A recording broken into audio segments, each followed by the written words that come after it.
all the talk about minimum wage, ensuring that workers in Nigeria earn something substantial, at least to get them home.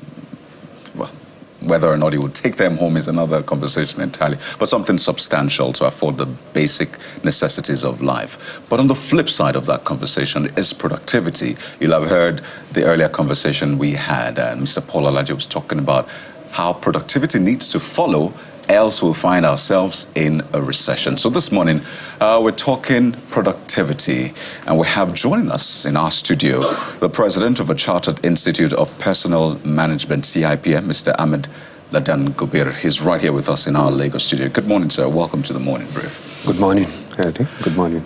Thank you for having me. I know that this is something you deal with on a daily basis, particularly as human resource managers or personal managers, as the case may be. You know, the negotiation, this is how much I want to earn, or this is how much we can afford, and it goes back and forth. But this is on a bigger scale, and we've seen how much it has affected us as a nation. So I'd like to get your thoughts about the approach of government and labor to this minimum wage negotiation. Is this really the most optimal way to approach it? Okay, thank you very much once again. The law in Nigeria, of course, favors tripartism. The law requires that after maybe 5 years, in the case of the current, the Minimum Wage Act, which expired April, that parties, tripartite parties to the minimum wage discussion, of course, will come to the table to negotiate a new national minimum wage, for workers in the country. Tripartism, of course, means you have the government on the one side, you have the employer associations on one side, and of course, the labor. So these three parties are expected to come to the negotiating table, of course, to discuss a new minimum wage and set one, of course, recommend one to the government, which then, of course, takes it to the National Assembly through a bill, which the National Assembly, of course, then enacts into a law. So, yes, talking about the process of course, enacting a new law for the minimum wage, what the law requires and expects is what was initiated by the government, which, of course, culminated in the discussions that have been going on, between the parties involved in the discussion. I wonder how you're taking in the 400,000 naira or 60,000 naira debate as an HR professional. And you've been doing this, as I said, for a while now. Any thoughts on what should be the appropriate minimum wage, or at least what factors should guide what will be the appropriate minimum wages? I would like to hear it. You have a figure or a range that you're also looking at. Don't forget, it also concerns the private sector as well. That's what we hear. Okay. Thank you again, Kayode. First, let me say that I'm speaking as president of the Chartered Institute of Personnel Management.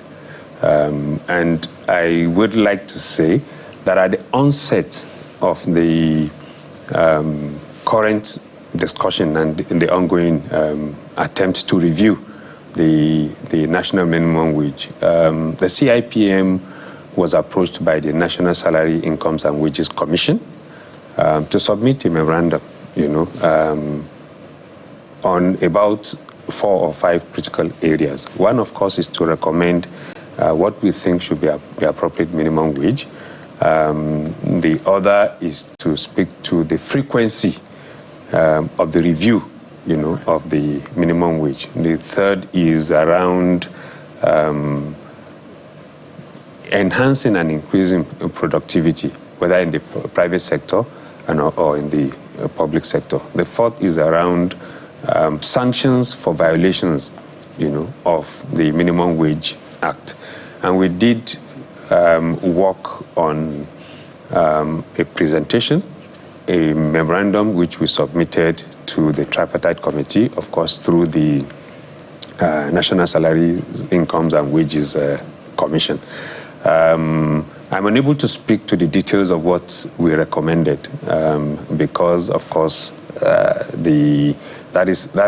now forms a working document, for the Tripartite Committee. But yes, as a body and as a professional institute, we did make recommendations to the Tripartite Committee on what we think should be the ideal minimum wage. Of course, our recommendation, of course, was informed, by several economic indices, the Consumer Price Index, the GDP rate at the time, the electricity tariff, which we know affects everybody, whether you're in the private sector or in the public sector, and several other, economic indices that we think, of course, should be used to benchmark a minimum wage, for the country. And so we did make a recommendation. Like I said, that is before the Tripartite Committee now, and I'm sure that they did take this into consideration in the course of their discussion. Whether what we recommended is what is out there on the part of the committee or what Labour is asking for, it's a completely different thing. But yes, we did make some recommendations. And it should sit below your recommendation or there above it? I will say that we did make what, as a professional body, we believe is a very reasonable and rational recommendation. And I dare say that as things are now, we also strongly believe as a professional body that what eventually will be agreed by the parties to this discussion will be very close to what we recommended as CIPM. Well, expectations are high about what will eventually be the middle ground between Labour and the government, and how democratic that will be in terms of, the spread across the 36 states of the Federation is another kettle of fish entirely. But let's get to productivity now, sir. And, amid this negotiation, there's been talk from the federal government about the implication of a new minimum wage and possibility that, government will be spending about 24 trillion naira as wage bill over the next 3 years. And you can do the calculation and know how much that will amount to annually. But the question really is for more than 540 ministries, departments, and parastatals of the government. Let's even look at federal government in the first instance before we go to the states. Is that amount justified in terms of the quality of service delivered to Nigerians by the civil service, which is the engine room that executes the vision of the federal government? Well, for those in the private sector, and productivity may mean completely different thing to them as compared to those, who work, say, in the public service. As a professional institute, we believe that whether in the public sector or in the private sector, productivity should be that which moves the needle, that which delivers quality service and improves the quality of life, for the worker, whether in the public service or also in the private sector. Now, we think that, and we suggest, and we've always recommended, that we are at a point where perhaps the public service and the civil service in Nigeria should be leaner than it currently is. A lot of people believe that we do have an overbloated public service, and it's the reason why, of course, the Oronsai committee was set up. We've had talks around the government wanting to streamline the numbers of ministries and MDAs, ministries, departments, and agencies of government. We believe that the intention may not necessarily be to rationalize the workforce, but of course it will be to also reduce the overbloated expenditure of government around the number of ministries, departments, and agencies that they have. And when this reduces, this money, of course, the savings can be plowed, into several other things.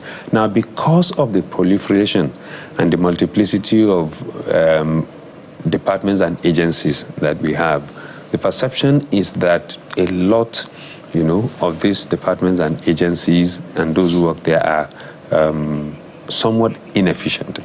So what we advocate, is for a lot of improvement, of course, in the efficiency of those who work, say, in the public service. Now, in the organized private sector or in the private sector generally, even in the informal sector, which employs, an even larger, percentage of Nigerians than either the government or the organized private sector, you have KPIs set, every employee knows what their deliverables are supposed to be, and they are evaluated on the basis of what they then deliver, based on the KPIs, based on the deliverables, based on the tasks that have been agreed with the employer. Now, and in the private sector, this is done in such a way that it is also very smart, smart in the sense that you are sure that, whatever deliverables or KPIs have been agreed are such that are measurable, and that at the end of the day, they are also time bound. So you are able to say, look, you have delivered on X, Y, Z, and you can earn this reward. If you do not deliver, I can hold you accountable. Now, do we see that happen, in the government? This is not to say that you do not have performance evaluations happening in the government. I mean, that does happen. But again, it is in the government that we know that people expect that if I have spent 3-4 years on a particular grade, I should automatically be promoted. It's completely different, in the... Whether or not I'm being productive. Exactly, whether or not I'm being productive. So I think there should be a lot of emphasis, on productivity, what people can see, and of course making our public service and our civil service a lot more efficient and a lot more responsive, of course, to the needs. So that brings us to that particular issue. You've touched on it, but I would like you to expand on it. The DG of the National Productivity Center, so I think he raised that issue about performance-based salary scheme. Yeah. For you, from your analytics right now, is this long overdue? Because as you've alluded, it's more like promotion and increase in pay should just be based on longevity in service, which is what is obtainable now. We're not saying people are not excellent at their work, but if we must improve productivity, is this time to really implement this beyond just talk shop? I think now is the time. Well, the time to do this is, long before now. I think the time is ripe to make the National Productivity Center, answer its true name. That is, empower the center to actually work to measure, productivity, in the public service, and report, to the government. This, we believe, of course, will help not only in evaluating, of course, the performance of ministries, departments, and agencies generally, or the performance of employees, whether, in government ministries, in government departments or agencies. But we believe that it also will help in benchmarking, and in determining even the budgeting process, for the country. Not capital expenditure, but even our recurrent expenditure budgets, which of course will include things like salaries and wages, compensation and benefits. So yes, we think that the time to do this, was yesterday, not today. So let's put an example to it, because as you're speaking, I'm thinking about the size of the civil service, and the bottlenecks and the bureaucracy and all of the elements involved. Let's take a sector. How do you want to assess a judge? If we implement these KPIs, how do you want to assess a judge? Is it based on the judgments that is delivered that are not contentious? What exactly, if you're the professional here, if you were to talk to the National Productivity Center, how to assess a judge of a magistrate court or high court? Some basics you need to look at. Okay, first I think I would like to speak to the fact that if we're speaking about the courts and the judiciary, we must also be looking at what tools do they have to deliver, on the expectations of Nigerians or the expectations of litigants who go before them. Are these judges very well equipped, to do the jobs, that we have asked them to do? I'm a lawyer, incidentally, so I do know, for example, that makes it easy for us. I do know, for example, that if you speak about a magistrate or a judge, it's in so many of our jurisdictions, our magistrates and our judges still write, in longhand in courts. They have to listen to lawyer A, lawyer B speak, and they write, in longhand. This in itself, of course, takes a lot of time, So are we looking at the possibility of ensuring that we digitalize even our court systems, such that we ease the burden, that our judicial officers, whether at the magistracy or even at the superior courts, currently carry in discharging their duties? Have we looked at the possibility of not always having to bring accused persons or people who have been accused of some crime, always transporting them from the prisons to the courts, where the magistrates or the judges, adjudicate? Can we leverage digital technology, as is done in other jurisdictions, to have accused persons, for example, take their pleas or even appear virtually, right, before judges? If we do all of this, then maybe we can begin to ask, of our judges whether or not they are actually doing what they are supposed to do in terms of productivity, right, whether or not they are delivering, as they should deliver. How many of them have legal assistants who are well equipped and well trained to conduct research, to support the work of the judges? Well, Jeffrey obviously touched on a soft spot for you, and it was as though you were waiting for it. But this goes across board, across other sectors. But it's important to just try to localize them.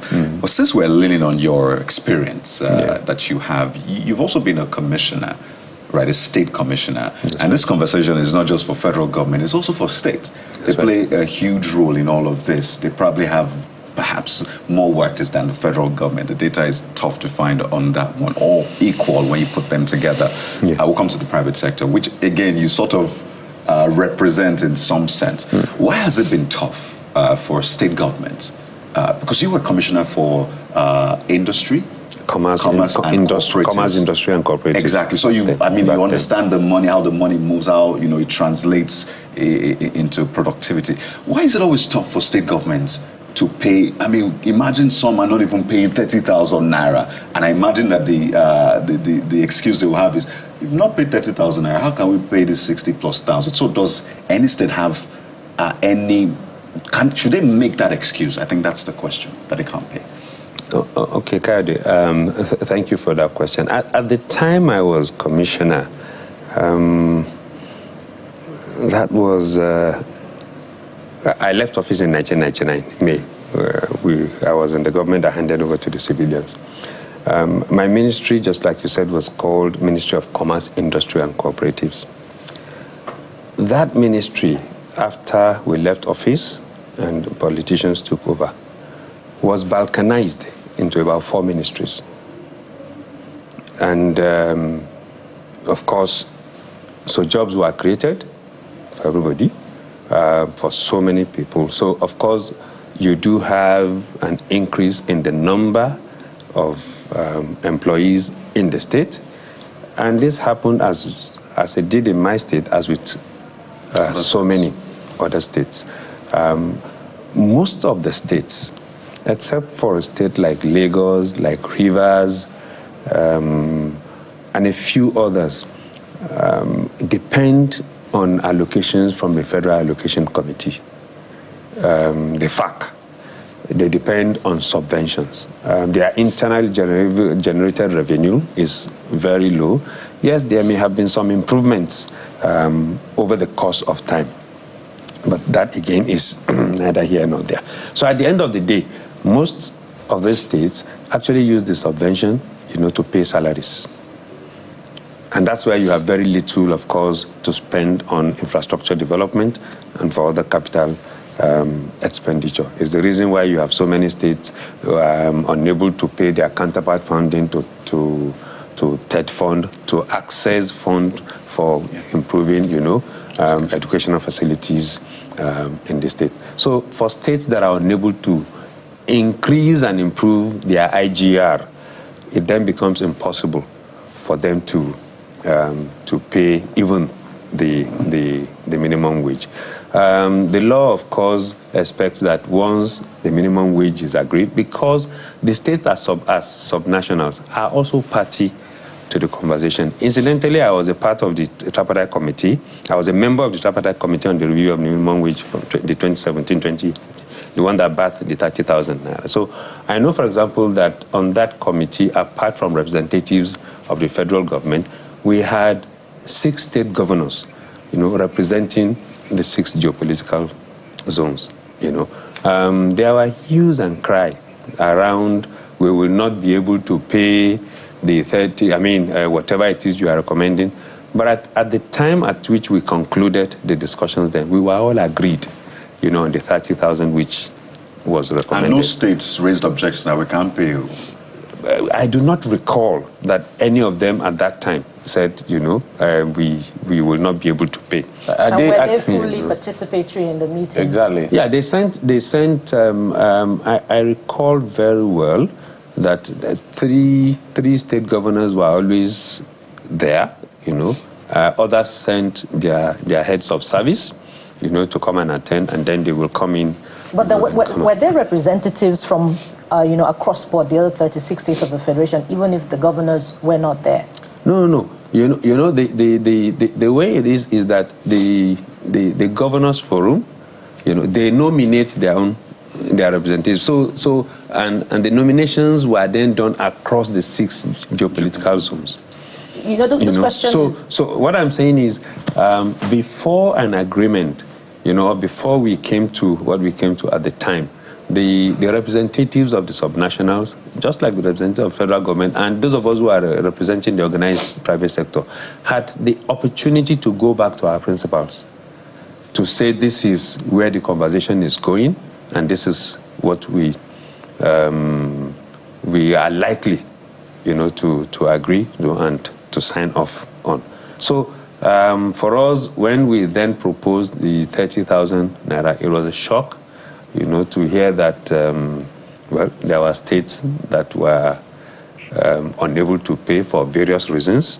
I'm not saying that they may not have their reasons, but whatever the reasons were, of course, there was a conversation around this, and there was an agreement before it was then passed to the federal government, before a bill was prepared, and before it was then enacted into law. What then happened afterward was Labour then had to start going to states, one state after the other, to go and renegotiate, the minimum wage. The question is important in the light of this round of negotiations, because Labour is taking issue with states for not being present at this round of negotiations, and it's quite telling about what it would mean for whatever wages agreed upon. But it's a good thing that to know that you are part of the negotiation team for the 2017 to 2019 minimum wage negotiation. So please give us an insight into what the parameters were at that time for the breakdown and arrival at 30,000 naira. Perhaps to give us an understanding of what government is, what government's thinking is for 60,000 naira or whatever figure will be arrived at. Okay, I will not be able to speak to what the thinking is now to arrive at that, but I think for every negotiation, what is most important and paramount, whether in the organized private sector or in the public sector, is affordability, the ability to pay. And this is why at all times, as HR practitioners and as a professional body, we always encourage parties to come, to the table with their hands open. Like we say, he who must come to equity must come with clean hands. That you put all your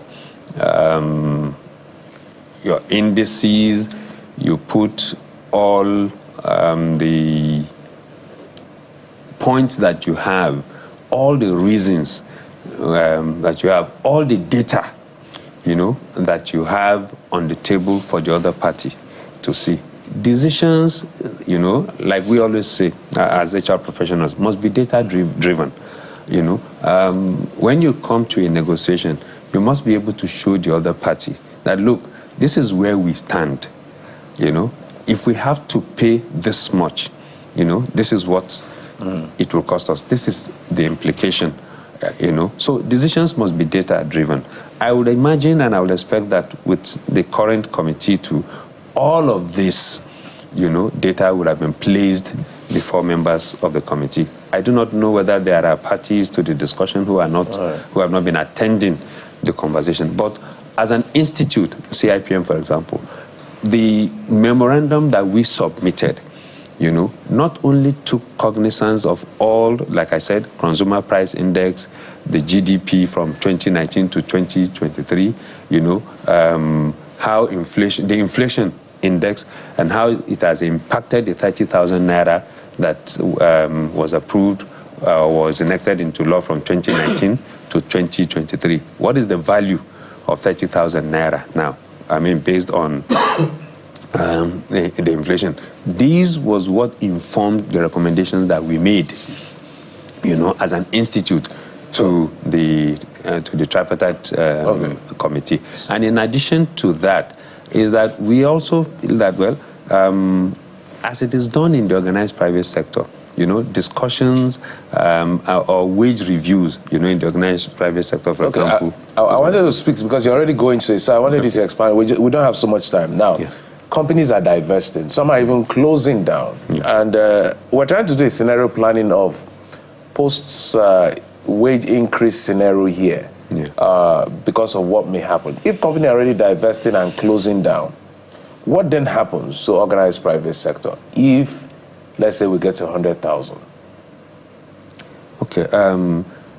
Again, let me go back to our recommendation. Our recommendation at CIPM also we did a number of scenarios. For example, in the submission that we made to the committee. Now, for the organized private sector, it is unlikely, for example, that you will find businesses that are paying below what may eventually be agreed, even when the Tripartite committee completes its work. Yes, and this is because the organized private sector has a mechanism, for reviewing wages and compensation of employees in the organized private sector. And that is done, of course, through collective bargaining between the industrial unions in the respective sectors and the employer organizations that you have. Now, because of this constant reviews, sometimes it is done over a period of 2 years, 3 years, not 5 years as you have, with the national minimum wage. So you have constant reviews, in the organized private sector. So, like I said, it is unlikely, that you will have Those that are... Yes. So the argument will then be, now, if, for example, the Tripartite committee now settles for, say, 100,000, and that is enacted into law, you know, when this comes out, the tendency, or there's a likelihood, you know, that there are people also, or businesses in the organized private sector who will say, well, we're already paying above. In any case. So exactly. It doesn't have... But exactly, 100,000. We will not take away the fact again, that they are, pardon me, facility staff, for example, those you can describe as cleaners, security workers who are still earning maybe 40,000, 50,000. So do you expect, because people are asking, what's the need for me? I don't work for government, but I work in the private sector and I'm earning maybe 30 or 40,000 naira. Should that also affect them if it is now 100,000 naira? Should they be bumped up? The threshold by law, and unless this is changed, is that, I mean, we're talking of people in the informal sector now. The threshold is that the employer must, or the business must be employing a minimum of 25 employees for them to qualify, you know, for the minimum wage. For businesses that have less than 25, you know, enforcing that, you know, might be tough. I just wanted to bring that in because a lot of people have been asking, would it reach me as well? But we have to thank you so much. This is by no means the end of the conversation, but at least we're making progress, particularly when it comes to productivity. That will naturally follow. I would like to thank you so much, Mr. Ahmed Laden Gobiru, President, Chartered Institute of Personnel Management. And let me say congratulations. Thank you. You just took office last week. That's right. So this is your very first television interview after taking office. I say congratulations and wish you the very best. Thank you very much, Kayode, and thank you all for having me. Thank you. Absolutely. Well, of course, we'll continue this conversation. It's important to pay attention to the productivity bit. But let's talk about what you are saying regarding the issues that we have raised. And this feedback, the very first one, is from Olaoluwa Olonrudun Siolani from Buhari in FCT Abuja. And it's about the conversation around minimum wage. It says the federal government should abide by their agreements to resolve all the issues on minimum wage and electricity tariff within 1 week. Masses are suffering in Nigeria, this user says, ending with God bless Nigeria prayer. And this next one is from Low Alpha Cross from Aba, who says, I'm not an advocate of increasing workers' salaries irrationally, taking into cognizance inflation. Rather, governments at all levels should try to control the prices of goods and services by encouraging production and reasonably allowing importation of certain critical staple items for now. So that speaks to our topic, Jeffrey. All right, exactly. So, but the next one has to do with the polls that Kayode raised earlier about designation of our politicians and their offices. They are not to be called honorables until they earn it. Excellency or other interesting titles. All our leaders are not truly leaders, they are rulers. According to Leo Liberty from Lagos. Well, Abolori follows suit, saying governance is about integrity, commitment, dedication, focus, and selflessness. The name politicians call themselves servant leader, His Excellency. Come on, Arakuri, you even put that the ATC amount to nothing if the man or woman behind the name is dishonest and self-serving. Just say Arakuri in Yoruba means just a man, a Mr. A Mr. So that's actually the basic. So it's fair to call yourself Arakuri because that's Mr. Anyway. Well, that reminds us of the late Arakuri. And his soul rest in peace. And this last one, I believe, comes from KB from Takum, Taraba State. And they say, we're yet to see power restoration in Taraba almost 12 hours after NLC suspended the strike. I beg, as appealing to the power companies, if NEPA people don't go farm, make them come back, come restore lights. Now go dig. Well, we hope that that is, you know, attended to sufficiently. It reminds us of some of comments from earlier on which say that they didn't even know that the power grid was shut down. Excuse us. Power distribution companies, please attend to these matters. Absolutely. We need to do better as governments, whether you're providing a service, people as well. But that's where we anchor on the show as anchors this morning, but not to worry. Sunrise Daily is up next. I'm Kayode Okikiolu. To have a great day. Yes, of course, we have another bumper package coming your way again tomorrow. Join us. I am Bukola Koka. And that's it for the midweek edition. We're back again, same time tomorrow. God bless you and God bless Nigeria. I'm Jeffrey Uzoma.